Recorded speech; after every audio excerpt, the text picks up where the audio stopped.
जय हिंद साथियों स्वागत करता हूं आप सभी का अपने यूट्यूब चैनल पर। साथियों, आज इस वीडियो में हम आपके लिए एसएससी एमटीएस के लिए कुछ महत्वपूर्ण प्रश्न लेकर आए हैं। आज के जो क्वेश्चन होने वाले हैं सभी क्वेश्चन सेलेक्टेड, इंपॉर्टेंट और गोल्डन क्वेश्चन होने वाले हैं, जो मेरे प्यारे साथियों आपको सीधे आपको एग्जाम में देखने को मिलेंगे।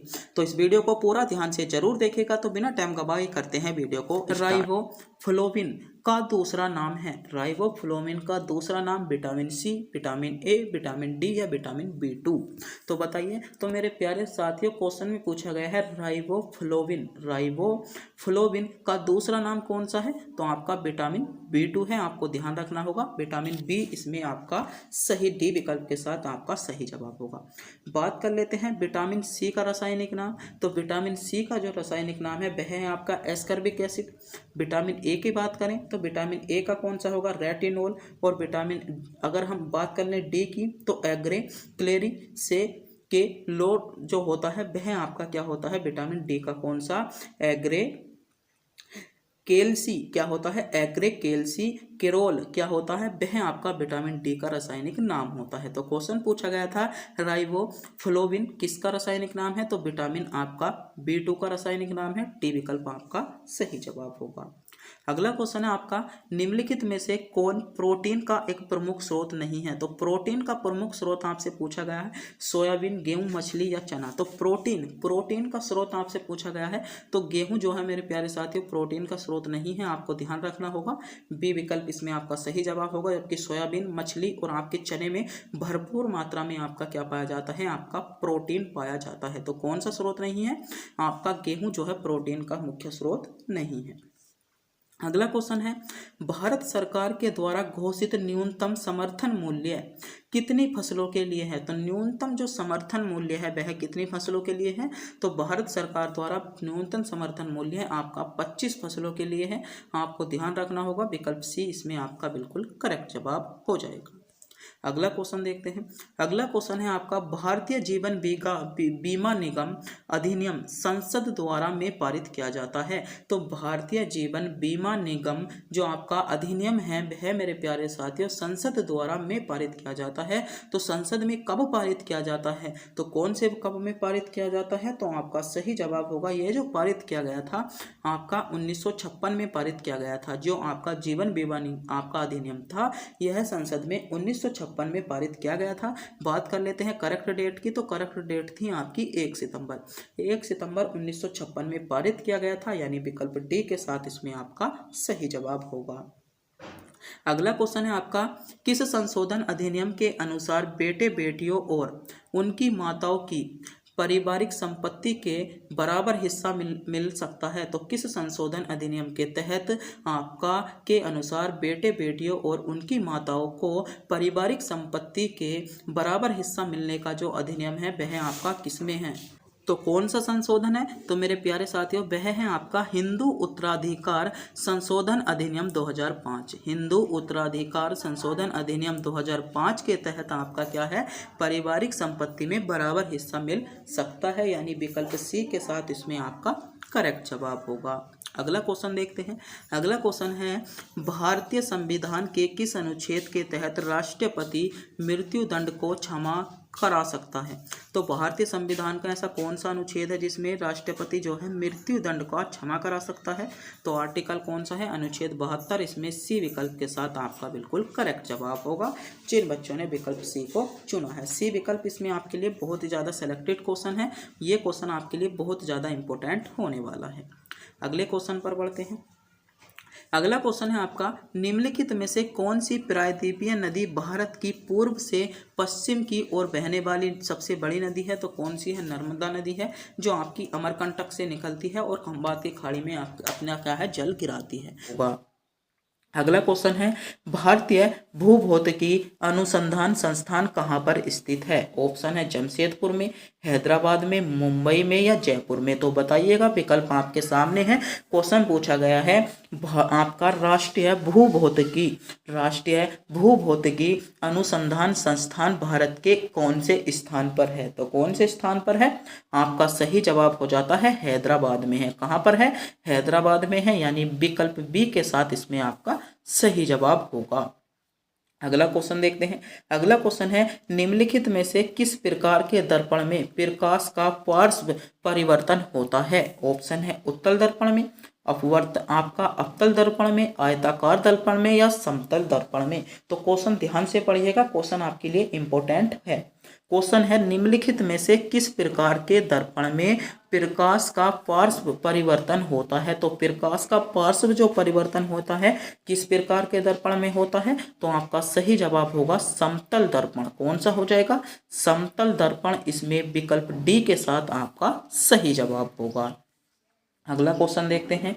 अगला क्वेश्चन है आपका पृथ्वी के वायुमंडल में किन दो गैसों का प्रतिशत सबसे अधिक है।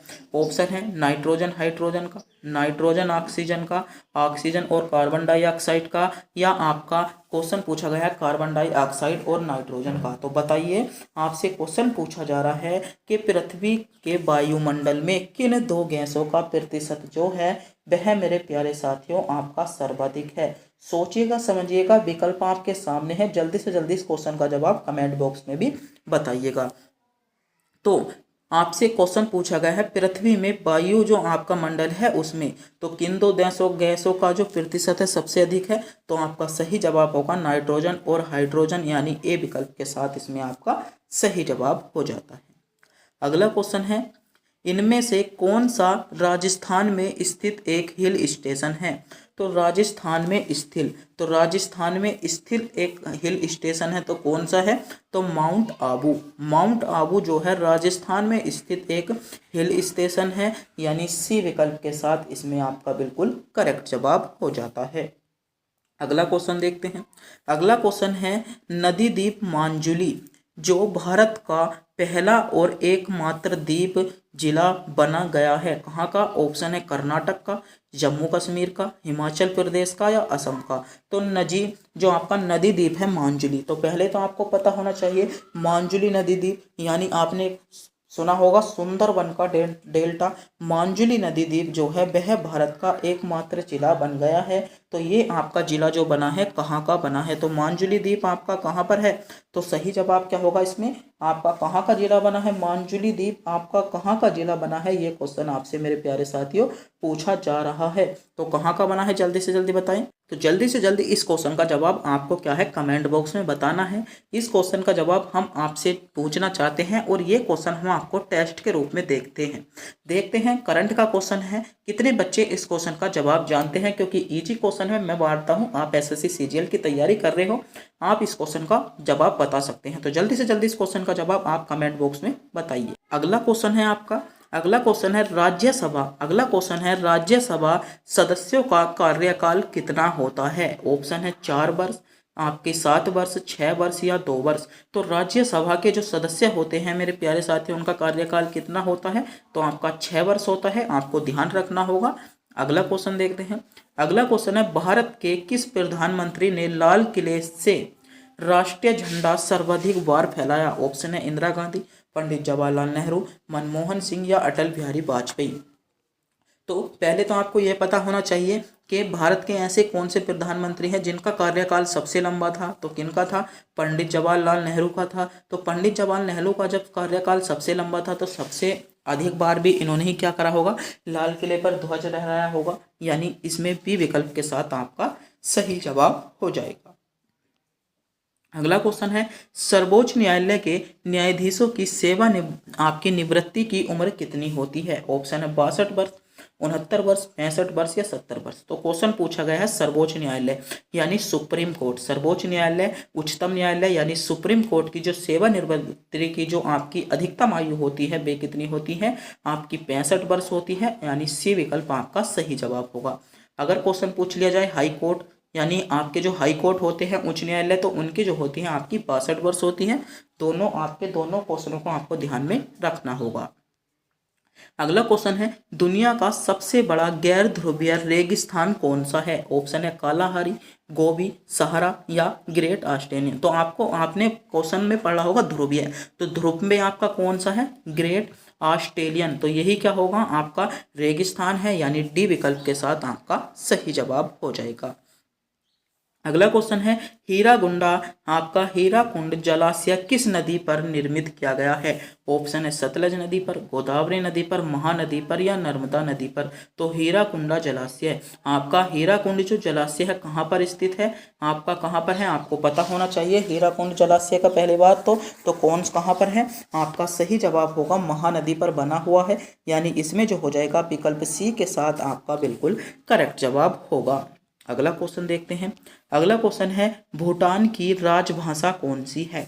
ऑप्शन है अंग्रेजी, हिंदी जो या आपका खमेर। तो बताइए भूटान की राजभाषा, मेरे प्यारे साथियों भूटान की राजभाषा आपसे पूछी गई है कि भूटान की राजभाषा कौन सी है। तो भूटान की राजभाषा कौन सी हो जाएगी, तो आपकी इसमें सी विकल्प के साथ आपका सही जवाब होगा।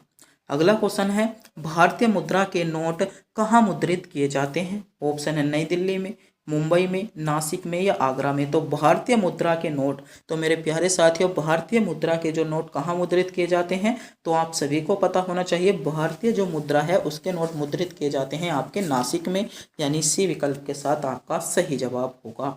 अगला क्वेश्चन है इसरो के पहले अध्यक्ष कौन थे, ये क्वेश्चन आपसे पूछा गया है। इसरो के पहले अध्यक्ष कौन थे, तो इसरो के पहले अध्यक्ष बताइए, इसरो के पहले अध्यक्ष। तो मेरे प्यारे साथियों इसरो के पहले अध्यक्ष आपके विक्रम साराभाई थे, बी विकल्प के साथ इसमें आपका सही जवाब होगा। अगला क्वेश्चन देखते हैं। अगला क्वेश्चन है बांग्लादेश में प्रवेश करने के बाद गंगा की मुख्य शाखा को किस नाम से जाना जाता है। ऑप्शन है हुगली नदी की, जमुना नदी के, मेघना नदी के या पद्मा नदी के। बताइए जब आपकी जो है बांग्लादेश में प्रवेश करने के बाद गंगा नदी की जो मुख्य शाखा है उसको किस नाम से जाना जाता है, आपको पता होना चाहिए किस नाम से जाना जाता है, आपकी पद्मा नदी के नाम से जाना जाता है, डी विकल्प इसमें आपका सही जवाब होगा। अगला क्वेश्चन देखते हैं। अगला क्वेश्चन है आपका निम्नलिखित में से किस स्थल को यूनेस्को की विश्व विरासत की स्थल की सूची में शामिल किया गया है। ऑप्शन है अकबर का मकबरा Sikandrabad, gate of India Mumbai, Agra का किला या बीबी का मकबरा। तो निम्नलिखित में से जो मेरे प्यारे साथियों विश्व विरासत स्थल की जो सूची में शामिल किया गया है वह आपके आगरा के किले को कहा गया है, यानी सी विकल्प के साथ इसमें आपका सही जवाब हो जाएगा। अगला क्वेश्चन देखते हैं। अगला क्वेश्चन है लाल रक्त कणिकाओं का औसत आपका जीवन काल लगभग कितने वर्ष का या कितने समय का होता है। लाल रक्त कणिकाओं का जो जीवन काल होता है कितने दिन का होता है, तो आपका 100 से 120 दिन होता है, यानी विकल्प बी के साथ इसमें आपका सही जवाब हो जाएगा। अगले क्वेश्चन पर बढ़ते हैं। अगला क्वेश्चन है आपका भूकंप की तीव्रता मापने वाले यंत्र को कहते हैं। ऑप्शन आपके सामने है, जल्दी से जल्दी कमेंट बॉक्स में बताइए। भूकंप की तीव्रता मापने वाले यंत्र को तो क्या कहते हैं, सिस्मोग्राफ कहते हैं, यानी डी विकल्प इसमें आपका करेक्ट जवाब होगा। अगला क्वेश्चन है आपका कुल्लू घाटी किसके बीच स्थित है। ऑप्शन है लद्दाख और पीर पंजाल के बीच, रन ज्योति और आपके नाग टिब्बा के बीच, या आपका हिमालय और शिवालिक के बीच, धौलावीरा और पीर पंजाल के बीच। तो बताइए कुल्लू घाटी आपसे पूछा गया है, कुल्लू मनाली पहले तो आपको पता होना चाहिए। इसी प्रकार है आपकी कुल्लू घाटी, तो बताइए जल्दी से जल्दी कुल्लू घाटी कहाँ पर स्थित है। ये क्वेश्चन मेरे प्यारे साथियों आपके लिए बहुत ही ज़्यादा सेलेक्टेड क्वेश्चन होने वाला है कि कुल्लू घाटी आपका कहाँ पर स्थित है, और बहुत ज़्यादा एग्जामिनर इस क्वेश्चन को पूछता है। एसएससी सीजीएल के लिए बहुत ही ज़्यादा सेलेक्टेड इंपॉर्टेंट और गोल्डन क्वेश्चन इस क्वेश्चन को कहूँगा कि कुल्लू घाटी आपकी कहाँ पर स्थित है। तो मेरे प्यारे साथियों जल्दी से जल्दी बताएं कुल्लू घाटी कहाँ पर स्थित है। तो आपका सही जवाब क्या होगा, इसमें आपका सही जवाब होगा लद्दाख और पीर पंजाल के बीच। अगला क्वेश्चन है ईस्ट इंडिया कंपनी का गठन हुआ था उस समय पर भारत का मुगल बादशाह कौन था। क्वेश्चन आपसे पूछा गया है अकबर, जहांगीर, आपके हुमायूं और औरंगजेब। तो बताइए ईस्ट इंडिया कंपनी का जिस टाइम पर आपका गठन हुआ था उस टाइम पर भारत का मुगल बादशाह कौन था। तो भारत का मुगल बादशाह कौन था, आपका अकबर था, यानी ए विकल्प आपका सही जवाब होगा। अगला क्वेश्चन है लिटमस किस से निकाला जाता है। ऑप्शन है हल्दी से, सिनकोना की छाल से, शैवाल या लाइकेन से, या मशरूम से। बताइए लिटमस जो आपके लिटमस होते हैं किससे निकाले जाते हैं, तो आपका सही जवाब होगा शैवाल यानी लाइकेन से, यानी सी विकल्प इसमें आपका बिल्कुल सही जवाब हो जाएगा। अगला क्वेश्चन देखते हैं। अगला क्वेश्चन है, भारत में निम्नलिखित में से कौन सी आयरन और स्टील निर्माणशाला सार्वजनिक क्षेत्र के अंतर्गत नहीं है? ऑप्शन है भिलाई, दुर्गापुर, बोकारो या जमशेदपुर। तो कौन सी नहीं है? आपकी जमशेदपुर नहीं है। डी विकल्प आपका सही जवाब होगा। अगला क्वेश्चन है, कागज बनाया जाता है, ऑप्शन है पौधों के सेल्यूलोज से, पौधों के पुष्पों में, फलों के, तो किससे बनाया जाता है? पौधों के सेल्यूलोज से आपका क्या बनाया जाता है? कागज बनाया जाता है। ए विकल्प इसमें आपका सही जवाब हो जाएगा। अगला क्वेश्चन है, आकाश के नीले रंग प्रकट होने के साथ संबंधित प्रकाश की परिघटना है। ऑप्शन है व्यतिकरण, परावर्तन, अपवर्तन या प्रकीर्णन। तो बताइए, आकाश में नीले रंग प्रकट होने के साथ जो संबंधित प्रकाश की जो परिघटना है तो कौन सी है?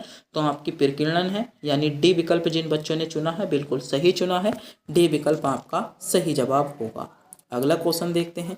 अगला क्वेश्चन है, वित्त आयोग की नियुक्ति कौन करता है? ऑप्शन है आपके वित्त मंत्री, प्रधानमंत्री, लोकसभा अध्यक्ष या राष्ट्रपति। तो वित्त आयोग की नियुक्ति, तो मेरे प्यारे साथियों, वित्त आयोग की नियुक्ति कौन करता है? तो वित्त आयोग की नियुक्ति आपके राष्ट्रपति जी करते हैं, यानी डी विकल्प के साथ आपका सही जवाब होगा।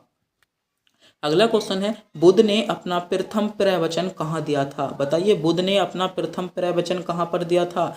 गया में, सारनाथ में, पाटलिपुत्र में या वैशाली में। तो बुद्ध ने अपना जो प्रथम प्रवचन दिया था मेरे प्यारे साथियों, वह आपका दिया था सारनाथ में, यानी बी विकल्प के साथ आपका सही जवाब होगा। अगला क्वेश्चन है आपका, व्यापार विश्व व्यापार संगठन WTO द्वारा एक स्थापित किए जाने की उम्मीद है। कल्याण आपका आधारित व्यापार व्यवस्था, क्षेत्रीय आधारित व्यापार व्यवस्था या नियम आधारित व्यापार व्यवस्था। तो कौन सा होगा? नियम आधारित व्यापार व्यवस्था, इसमें सी विकल्प के साथ आपका सही जवाब हो जाएगा। अगला क्वेश्चन देखते हैं। ये क्वेश्चन है, दांत की ऊपरी चमकदार सतह क्या कहलाती है? जो आपके दांत होते हैं, दांत की जो ऊपरी चमकदार सतह होती है क्या कहलाती है? इसमें अधिकतर बच्चे कंफ्यूज हैं, आपको गलत नहीं करना है। जड़ कहलाती है। क्या कहलाती है? जड़ कहलाती है। बी विकल्प आपका सही जवाब है। अगला क्वेश्चन है, तृतीय बौद्ध परिषद या तृतीय बौद्ध समिति का आयोजन किसके द्वारा किया गया था? ऑप्शन है चंद्रगुप्त द्वारा, हर्षवर्धन द्वारा, अशोक द्वारा या कनिष्क द्वारा। तो आपसे क्वेश्चन पूछा गया है, तृतीय बौद्ध परिषद का जो आयोजन किया गया था मेरे प्यारे साथियों, आपका अशोक द्वारा किया गया था। सी विकल्प के साथ आपका सही जवाब हो जाएगा। अगला क्वेश्चन है, उत्तेजना के समय निम्नलिखित में से कौन सा हार्मोन्स अधिक मात्रा में उत्सर्जित होता है? तो उत्सर्जित जो अधिक उत्तेजना के समय पर होता है, एड्रेनलिन क्या होता है? एड्रेनलिन होता है, लिनिन होता है, यानी सी विकल्प के साथ आपका सही जवाब होगा। अगला क्वेश्चन है, दिए गए राज्यों में उत्तर प्रदेश के अतिरिक्त लोकसभा के किन दो राज्यों का प्रतिनिधित्व सबसे अधिक है? ऑप्शन है बिहार मध्य प्रदेश, बिहार महाराष्ट्र, कर्नाटक और आंध्र प्रदेश या तमिलनाडु और राजस्थान। तो बताइए, क्वेश्चन है आपके, दिए गए राज्यों में उत्तर प्रदेश के अतिरिक्त जो लोकसभा के किन दो राज्यों का प्रतिनिधित्व सबसे अधिक है? तो किन दो का है? बिहार और महाराष्ट्र का है। बी विकल्प के साथ आपका सही जवाब हो जाएगा। अगला क्वेश्चन है, स्वतंत्र भारत की पहली महिला राज्यपाल कौन थी? ऑप्शन है श्रीमती सरोजिनी नायडू, श्रीमती आपकी सुचेता कृपलानी, इंदिरा गांधी या विजय लक्ष्मी पंडित। तो स्वतंत्र भारत की पहली महिला राज्यपाल, तो राज्यपाल कौन थी? आपकी थी सरोजिनी नायडू। कौन थी? सरोजिनी नायडू थी। ए विकल्प इसमें आपका सही जवाब होगा। अगला क्वेश्चन है, पानीपत की पहली लड़ाई किस वर्ष लड़ी गई थी? आपकी 1516 में, 1761 में, 1526 में या 1556 में। तो बात करते हैं पानीपत की प्रथम लड़ाई की। तो पानीपत की जो प्रथम लड़ाई गई थी आपकी 1526 में, दूसरी आपकी 1556 में और तीसरी आपकी 1761 में लड़ी गई थी। अगला क्वेश्चन है, भारतीय संविधान में मौलिक कर्तव्यों को समिष्टि यानी कब शामिल किया गया? ऑप्शन है 1971, 1972, 1975 या 1976। तो सही जवाब क्या होगा? भारतीय संविधान में जो मौलिक कर्तव्यों को मेरे प्यारे साथियों शामिल किया गया था, आपका कब शामिल किया गया था, ये क्वेश्चन आपसे पूछा गया है।